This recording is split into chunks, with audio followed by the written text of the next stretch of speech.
privileged to have the opportunity to have on today's program Mr. Arnold Vitocco, Managing Director of Diversified Family Office Vitocco Enterprises. Arnold, it's taken a few years, but we got there in the end. Thanks for your time. Let's start, if we could, with your family background. Your father, Domenic, migrated to Australia from Italy in 1955. Tell us about your father, Domenic, your mother, Maria, and perhaps the Vitocco family history. Well, thanks for having me, Rob, and welcome to our estate. Dad and Mum were World War veterans, World War immigrants. The Second World War really devastated the part of Italy that my family came from, and there was just no opportunities there.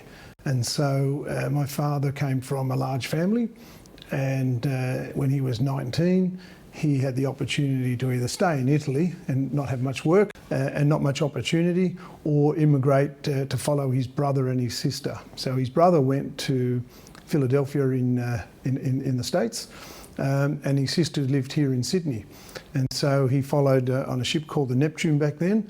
It was like a 30-day trip, and literally came with his suitcase in his hand, no education and no money, and lived with his sister at Moorebank, Liverpool, for the first part of his stay in Australia.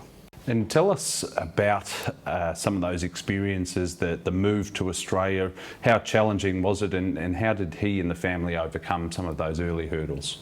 Look, the reality of it is it's actually impossible. It is really difficult. It's like picking me up and dropping me in China and say, there you go, start, right? No education, no opportunity, no skills, very limited English. And so it was a little bit of just ambition. And, Australia was a time of great opportunity. Italy was war-torn and destroyed. And so, they didn't have running water or plumbing, or, cooking was done with a fire. And so coming to Australia and seeing what Australia had to offer was just opportunistic. And so, moving to Western Sydney, or southwestern Sydney in particular, and then, grew from there. Tell us about your formative experiences growing up in Australia, your first exposure to school and your family's Italian background. How difficult was that, trying to fit in? Look, it was not easy. It wasn't easy to be an immigrant Italian that, sort of looked or ate a bit differently to everybody else. But, my experiences growing up, my father started at Clark Bricks at Moorebank, and he didn't like working in a factory environment or for a boss. And so he had a friend that was doing small concrete jobs on the weekend, and he said, I can do that, I'll be a concreter. So off he went, and they did little footpath jobs, and he reckons for the first 6 months he never got paid because he didn't know what he was doing. So he really, but he kept at it, and then eventually, the concreting led to building and construction. And for me personally, from the time I can remember till the time I went to school, till I went to boarding school, I was always on a building site. We grew up just concreting, shoveling, working. That was, to me, it was just second nature. So I would do that before going to school and after going to school for a long time. Tell us about your experiences at school, St Gregory School in Campbelltown, where you were a boarder between 1977 and 1982. What stands out when you reflect on that period today?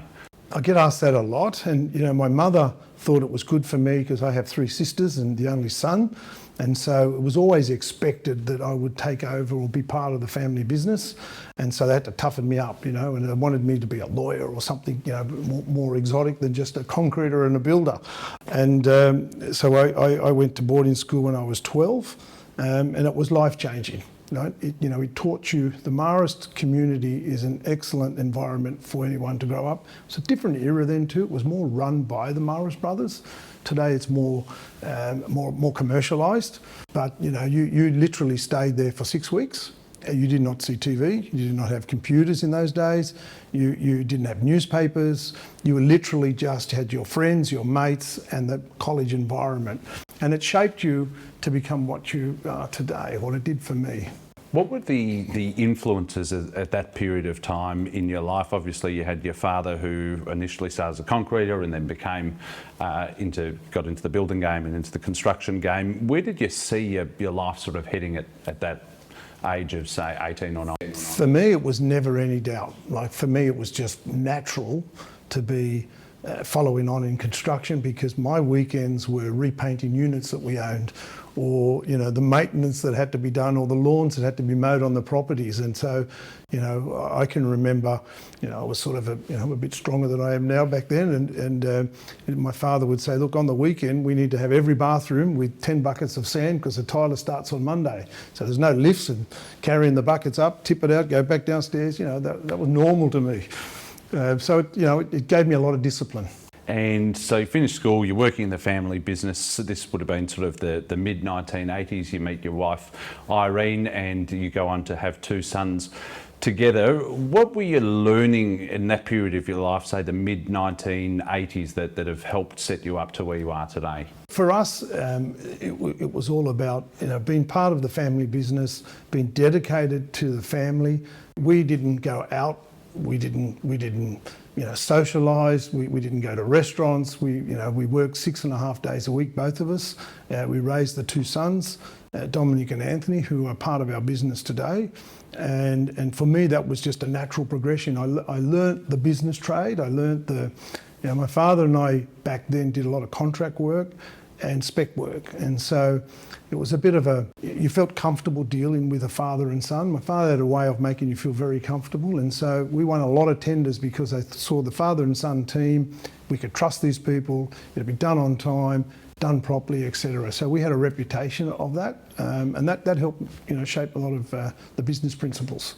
Just before we move on, one last one about your father. How did he go from a concreter to owning his own building firm to then becoming quite a prolific developer in the southwest of Sydney? I think 2,500 odd apartments, commercial buildings, office buildings. How did he go about building that? In the 60s, the early 60s, Liverpool was the last frontier. It was a growing metropolis. It was opportune for people to be able to own a lot, etc. But a lot of properties were 4-storey walk-up units.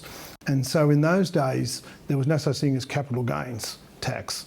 And so if you built a building, you held it for a short period of time, the money was yours, basically. And so my father built a lot of apartments in Liverpool, 4-storey walk-up units, well, they called them flats back then. And that's where he really, you know, excelled. And so, you know, he'd be rolling on one after the other. And in those days, the bank was a big part of his business. The bank manager of the day, the Commonwealth Bank on the main street of Liverpool, was God, right? If he said yes and he wanted to lend you the money, it was as simple as that, right? And that was also part of the success, that they believed in him. And he started off small and then grew and grew and grew. Do you still get a chance to go past any of those buildings? All the time. Like, we can't go anywhere in Liverpool and say, well, you know, I poured that slab there 35 years ago, you know, that's where I fell off and hurt myself, you know, and my father did that, and we should have kept that building because look at it today. That happens quite a bit. Yeah. Let's talk about a pivotal moment in your career. It's 1989. You identified the growth of southwestern Sydney firsthand. You saw a potential to transform a 5-acre block of land. Walk us through 1989, that opportunity, and what happened next. We were in construction all our life and building, and we did very well out of it. But I used to see other people, other families where they had large tracts of land or land, and see the capital growth in that, right? And so my father explained to me that he bought his first block of land with Dr. Wal Delaunay, who was a local GP that looked after a lot of the Italian community at Ingleburn. At Blackwood Avenue, Casula at Liverpool, he bought his first block of dirt for £500, right? So it's about 1960, 61. And if you take every 10 years, that land has just gone from, you know, in 1970, that block was worth, you know, $6,000. And then in 1980, that same block is worth $20,000, right? 1990, $60,000. Today, that block is worth $1 million. Now, I don't know too many investments that from £500 can get to $1 million in, you know, 50 years. And so I recognise the power of compound in particular, and the power of land. Most people know that the underlying land holds its value better than a building over time. And so a lot of people don't invest in those sorts of things because they don't have any return. And so you'll buy a block of dirt, There's no return on it. It just costs you rates, money and maintenance, and someone else will make the money or a family member down the track. So not too many people have long-term views. And that's part of the thing that attracted us in land development. And you purchased that block of land, that 5-acre parcel of land with Tony Perich, who I believe was a friend of your father's, purchased it for $1 million.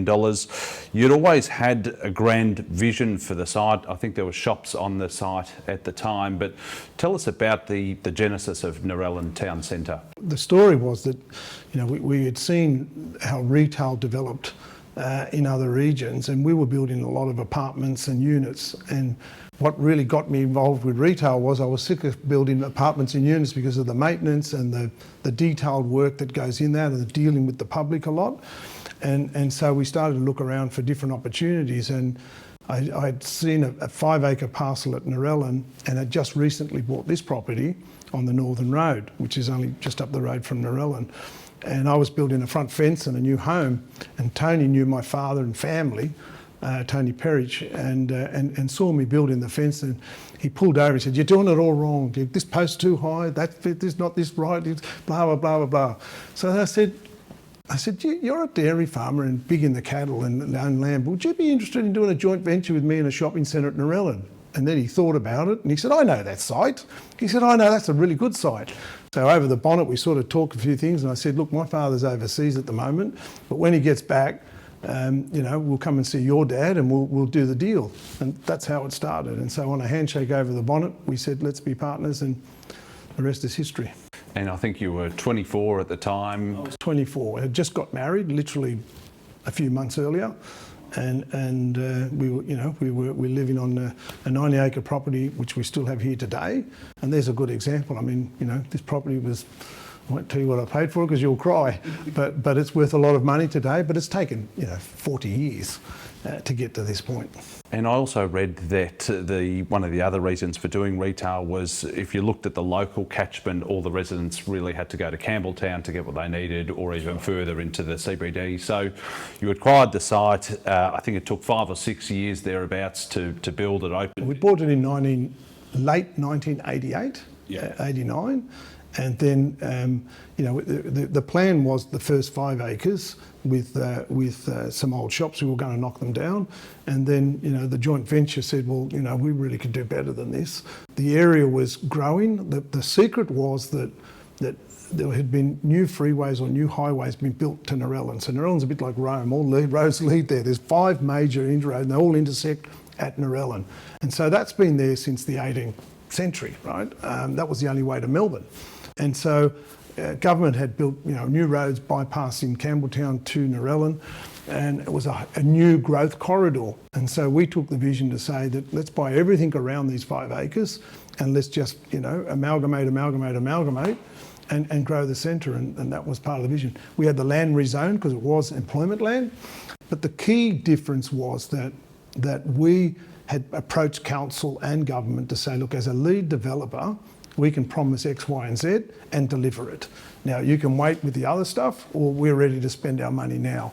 And so the first $12 million that we spent there, and back then that was a lot of money in 94, we got the first stage up.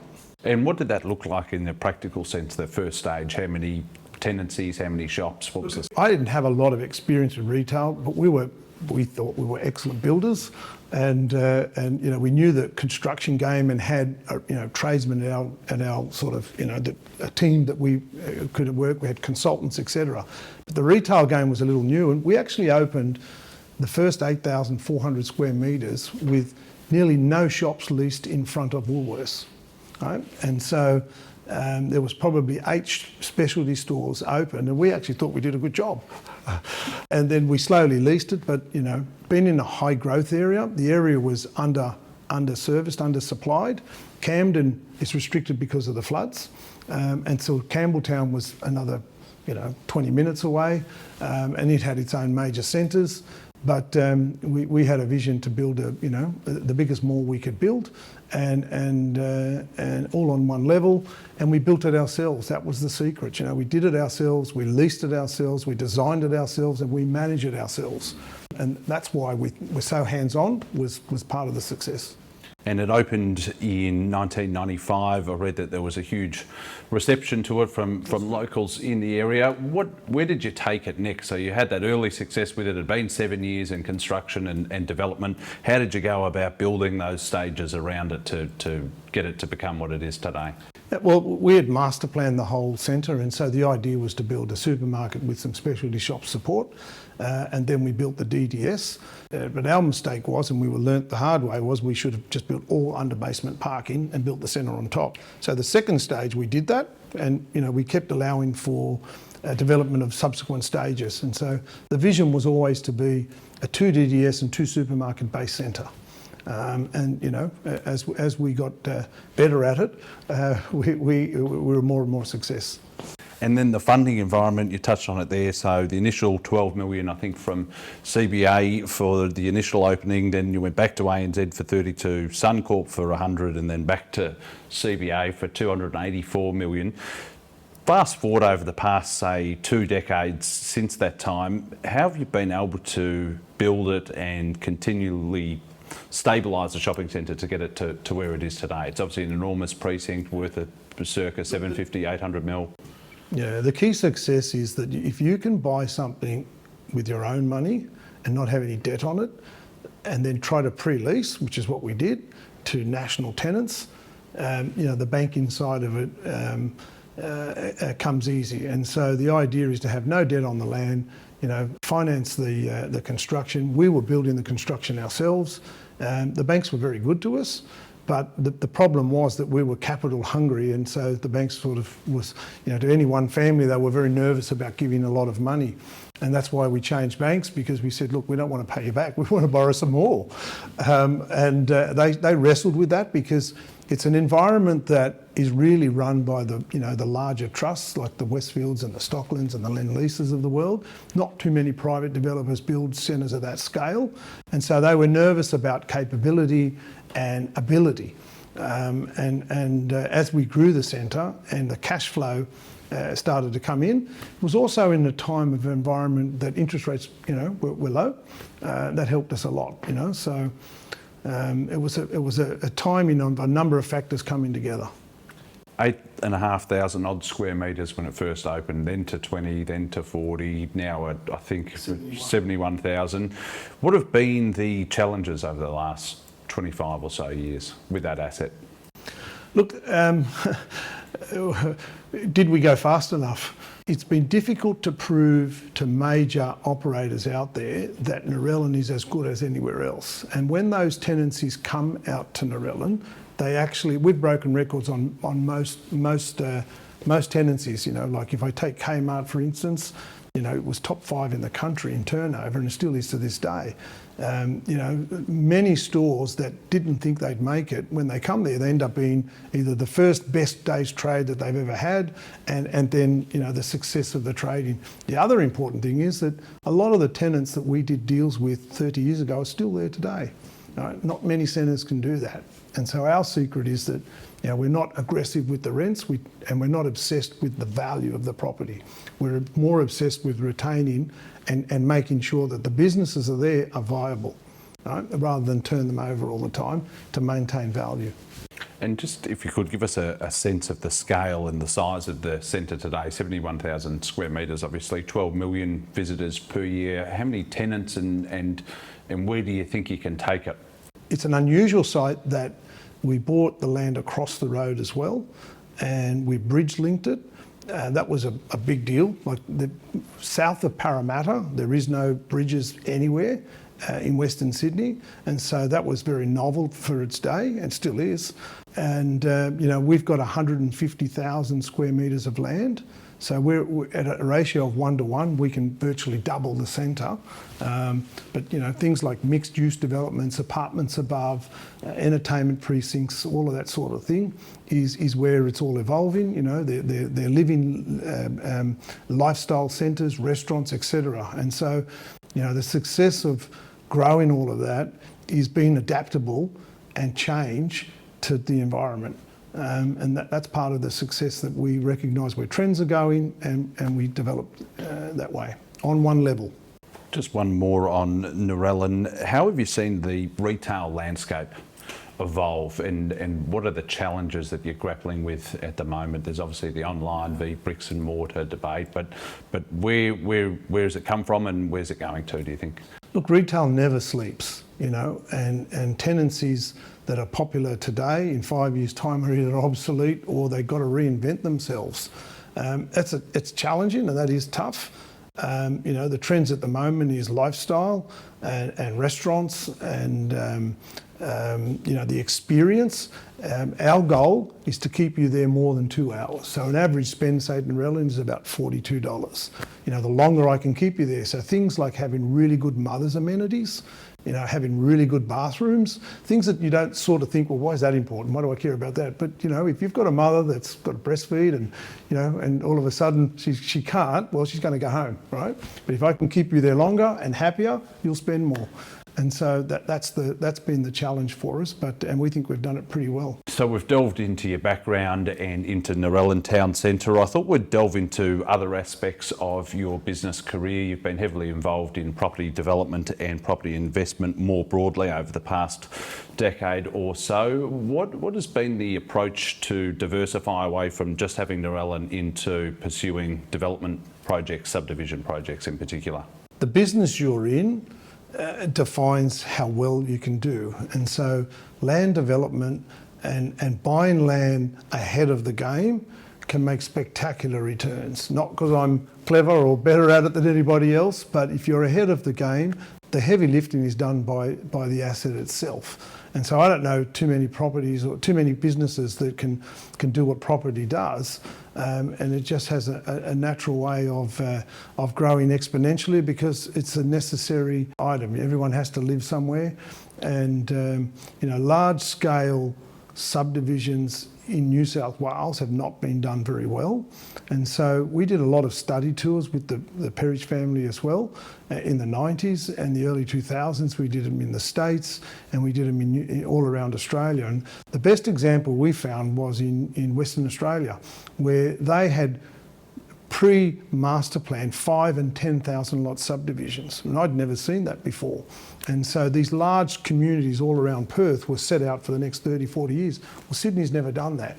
And so we recognised that, you know, government had recognised that and they created what's called the northwest and the southwest sectors. And so they put a boundary around Sydney and they said, well, these are where these master plans go. And so to their credit, they designed the blueprint of Sydney in the early 2000s.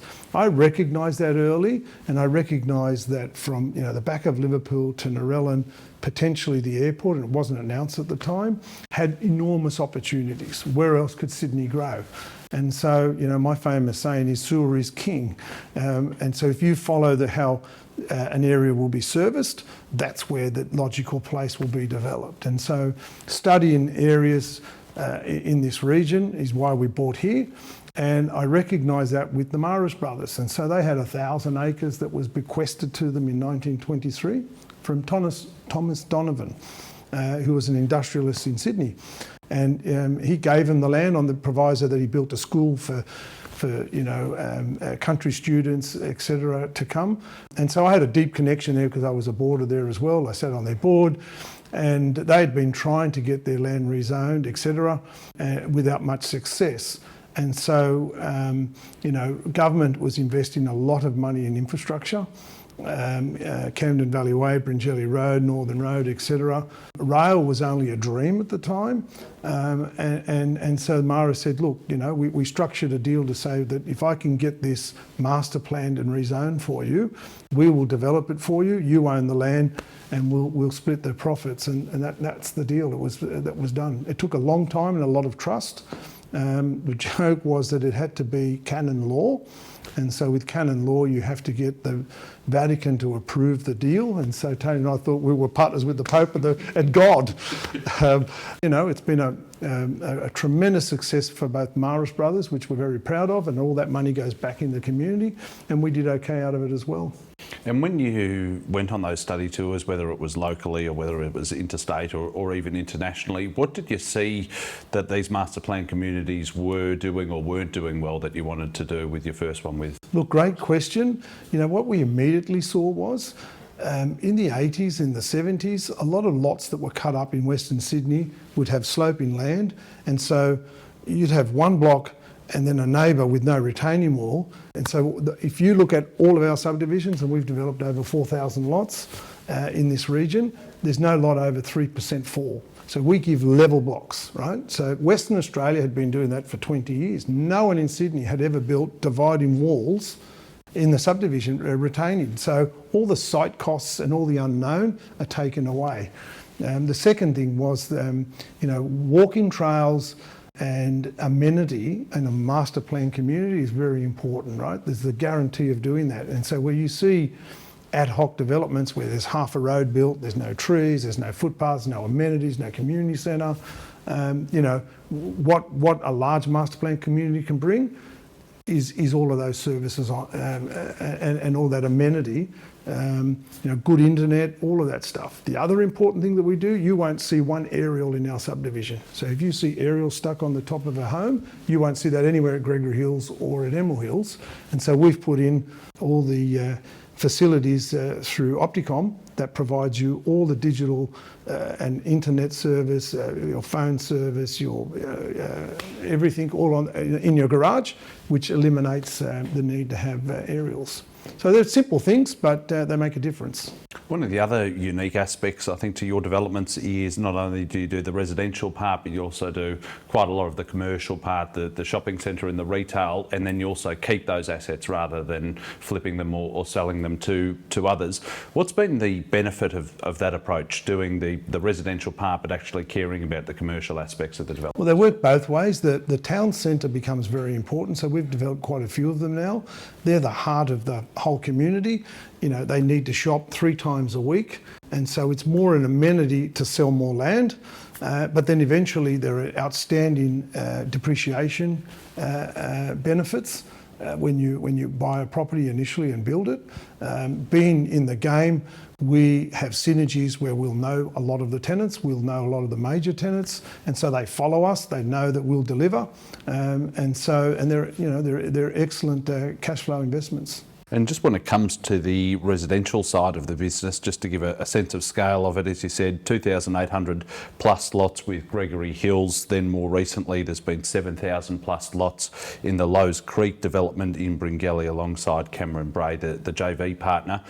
When you're undertaking a development of 7,000 lots, where do you start? Are the fundamentals the same, or? Look, they are. The fundamentals are the same, but the key is to master plan it properly.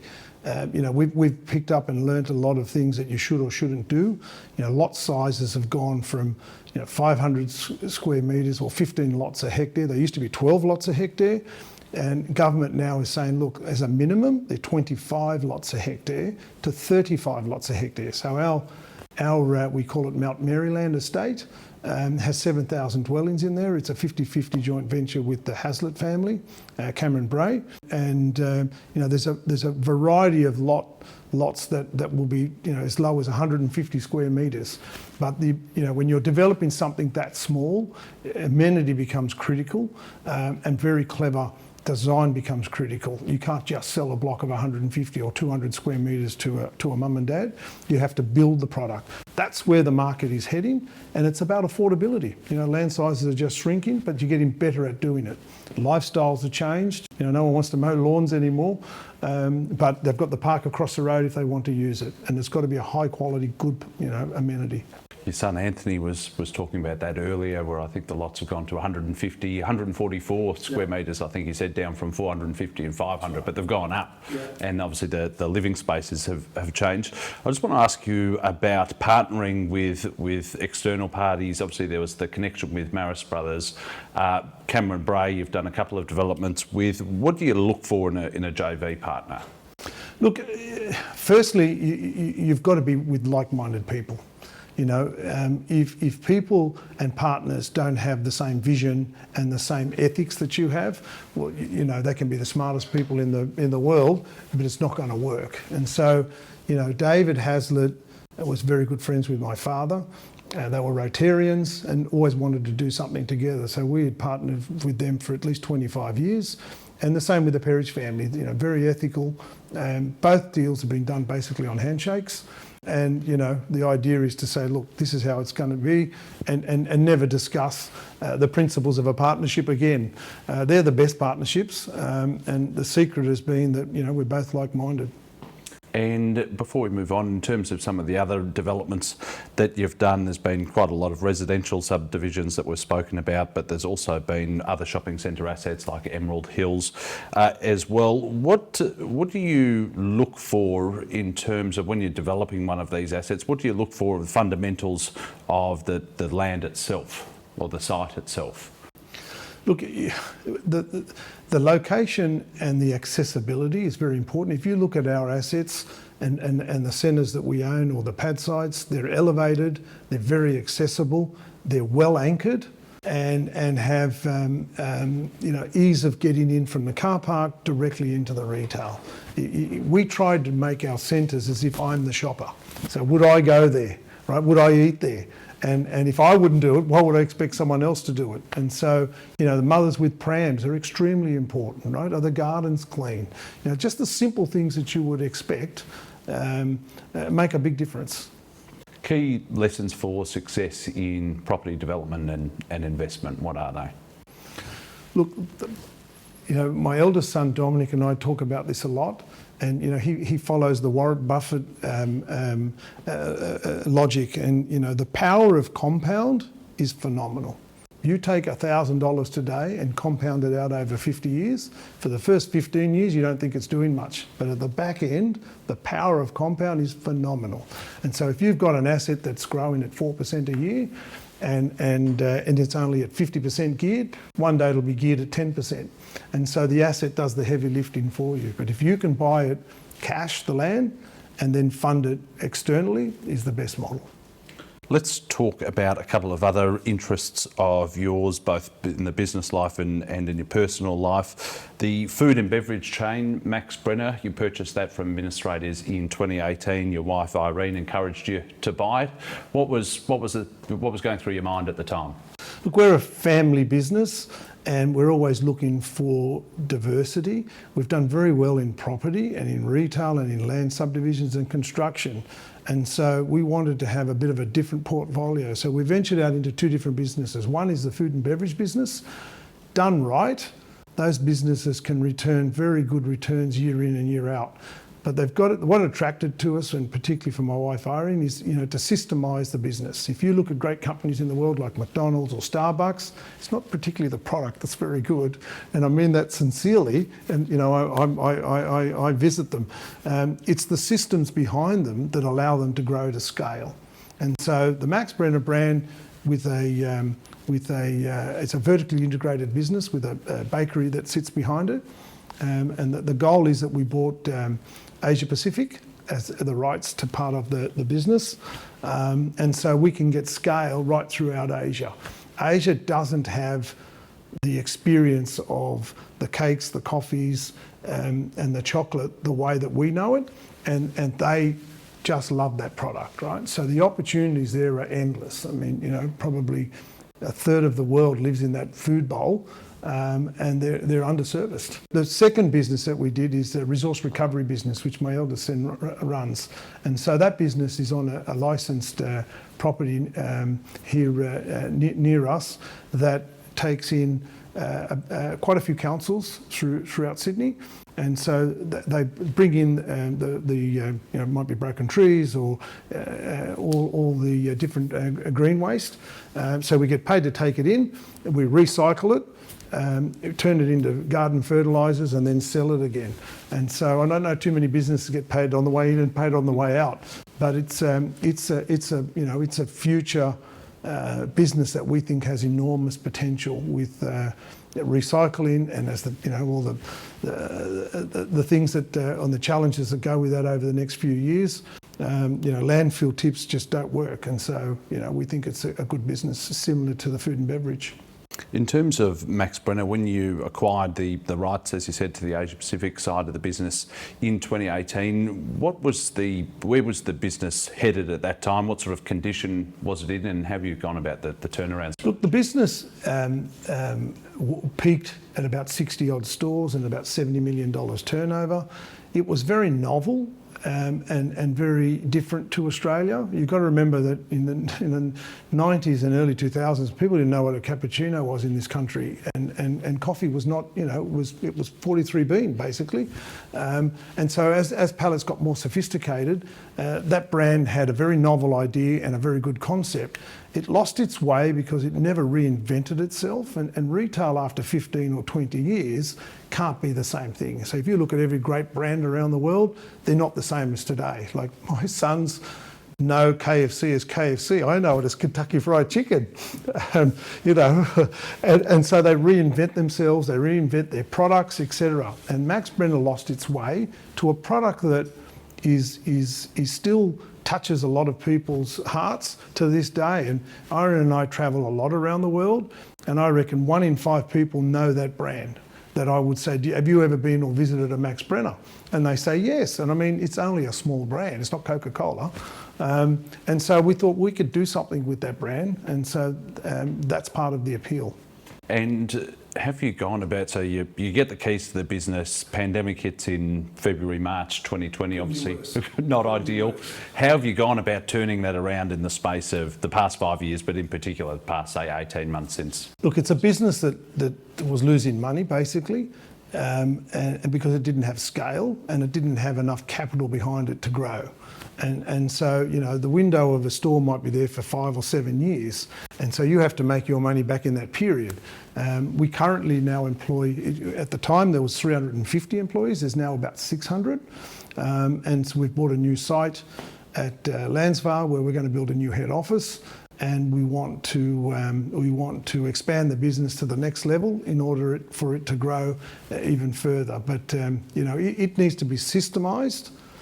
And reinvent the look and the feel, and never lose its true identity, and then hopefully grow them throughout Australia and throughout Asia. We opened our first store in Queenstown, New Zealand, but you know, we opened it 1 week before COVID, and so it's been really tough to get that going. And the same with Australia. I mean, you just cannot find good staff, and there is massive shortage. And so we're working on programs to retain people, to train people, to be a place of choice. Because you know, they just shut the gates to immigration, and you just couldn't get it. You just can't get staff. We'll talk about the future of that business and some of the other ventures that you're involved in shortly with Mark. But I understand there's also Vitocco Pastoral. Tell us about that side of the business, if you could. Yeah, look, we're sitting on about 1,500 acres here. I like to talk acres, not hectares. And as a result, you know, we've been here for a long time. We have a modest farming operation, so there's about 500 head of cattle here.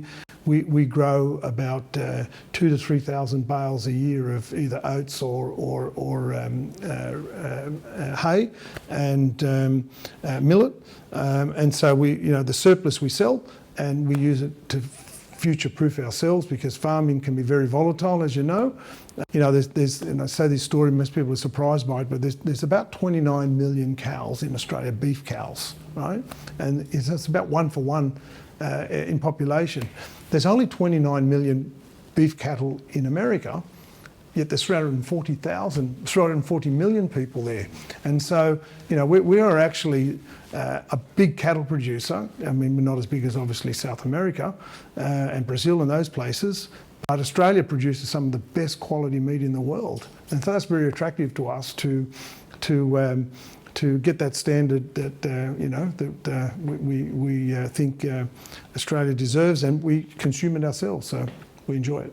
It would be remiss of me to not ask you about your philanthropic endeavours, of which there's been many over the years. There's the Vitocco Charitable Foundation, which donated through yourself $5 million to the Powerhouse Parramatta Museum project last year. Talk to us about the donation and then how it's being directed to the two programs. Yeah, look, that's important to us. Like I sit on the board of the Ingham Institute and have for 20 odd years. Back then it was the Southwest Sydney Area Health Service, and it sort of evolved. And it's very easy and very important to give to medical. And we thought, you know, not the arts and the Powerhouse is something very unique. It is the biggest cultural expenditure that this government has done since either the Opera House or Sydney Harbour. So it's $1 billion investment. It will change the face of Parramatta and Western Sydney. But the big thing that attracted us was they wanted to showcase Western Sydney. And so that's our roots. And so there's two projects there. There is the Legacy project, which will showcase a lot of the different businesses or individuals that have made a difference in southwest or Western Sydney. And so that program runs for the next 12 years, which we'll be a part of. And the other project is the Vitocco Kitchen, which will showcase the best culinary chefs in Australia and the world. And so, it will be, teaching young students why to get into that. Western Sydney is the food bowl of Sydney. There's a lot of market producers out here. There are wonderful stories, wonderful families like the Ingham family that basically put chicken on the table, or the Perich family that puts milk in your fridge. Those stories need to be told. Based on the evidence of the hospitality you provided today, I've got no doubt that'll be really well received. Just on philanthropy, and there's not enough time to get through all of the various endeavours that you've involved yourself in, but why are you so passionate about it? Look, you can't just take, and I try and instill that in our family. Whilst you're in a room that's very elaborate, we try to live modestly, and I will never ask somebody to do something I wouldn't do myself. And so, we've been fortunate enough, both health-wise and financially, to be a success in the area. You can't just take from a region, you must give back. I strongly believe that it's not a God-given right to rock up to a hospital because I pay my taxes and I expect someone to fix me up and not have to pay for it and just leave. There's a civic duty to give back. Governments can't do everything, right? You have to take some responsibility for yourself. And we try to live our life that way. A couple more questions to finish, because you've been very generous with your time. Third generation of the Vitocco family now involved in the business through your sons Anthony and Domenic. How important is that to you in creating that legacy? It's extremely important. My youngest son Anthony is my right-hand man. He looks after all operational and construction things, etc. My eldest son is also involved with the business, particularly on the investment side and the resource recovery business. They have their own families, and my wife Irene is heavily involved. She keeps me grounded, and the four of us with their partners, and the team that we have is very important, right? We have some very good people who've been very loyal to our family for a long time, and it's like I said earlier in the interview, being like-minded and the same goals, the same values makes it easy. Speaking of your family, one of the things that I admire is not only do you and your wife Irene still live out in southwestern Sydney, but so does your sons and the extended family. Why have you done that? Why have you've obviously been so successful in the area. A lot of people would have moved into the city, into the eastern suburbs. You've stayed out here with the people. It's your place, your towns. Why is that so important? The simple answer is tradition. Like I named my son Domenic after my father. He named his son Domenic after himself and my father. And so tradition is very important to us. And I think, that family unity, and it's, Western Sydney has the best of, I can be in town in less than 50 minutes, or I can be in the snow in 3 hours or on the beach. And so it's a good environment, I think, to bring up your families, and it's a good work-life balance. You've had an incredibly diversified career. What are your key achievements, do you think? What are you most proudest of? Look, firstly, my family and where I come from is very important to us.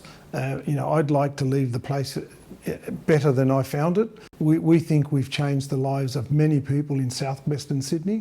There's nothing more pleasing to go in on a Saturday morning and visit the shopping centre or go to one of the parks that we've built, and they're just absolutely thumping. And no one will know who you are and why, and the hours and the days and the toil you spent doing something. But to see the pleasure on people's faces, to just assume that, they do go about their lives is really rewarding for me. Keys for success in general. We spoke about keys for success in terms of property, but the keys for success in your business life, what have they been? Firstly, your integrity is very important. And so when we look at people that we want to employ or work with us, I don't necessarily need the smartest person in the room. But if his integrity is not there, I'll spend my life watching him and having to be careful. And so, you know, if the integrity is there and the honesty is there, then the rest can be taught, right? And the ability and all of that can come later. But for me, you know, if you're dishonest or, you know, you don't have the right work ethic, well, that's half the battle lost. Final question, what does the future look like? Is there anything that you haven't achieved yet that you want to achieve, any industries that you're not in that you want to be in? Look, that's a great question, and yes, there are many more things to come about when you just, you know, like I'm 59. The industries that we're in always evolve. If I take Narellan Town Centre, you know, never in our wildest dreams did we think that mixed use would be on top of the centres. We're now planning 400-500 dwellings, whatever we think will work, you know, working together with local authorities on what's permissible. And so they're great opportunities. You know, land subdivisions are complex now. You know, land blocks are getting very diverse and the mix is very diverse. People's expectations are very high. Affordability is a big problem. And the biggest issue that Western Sydney or Sydney has is the lack of supply. It's as simple as that. There's great planning being done, but without good infrastructure, and you know, we've got some of the best infrastructure that I'll ever see. There's a brand new airport being built, you know, rail being built, roads that are being built. There's 100 billion being spent in this region, and you know, there are opportunities that are limitless, are absolutely limitless. And part of the secret for us is to build a good team that can actually outlive those projects. Arnold Vitocco, one of the most extraordinary Australian business stories. Thanks so much for your time. Absolute pleasure. Thanks, Rob.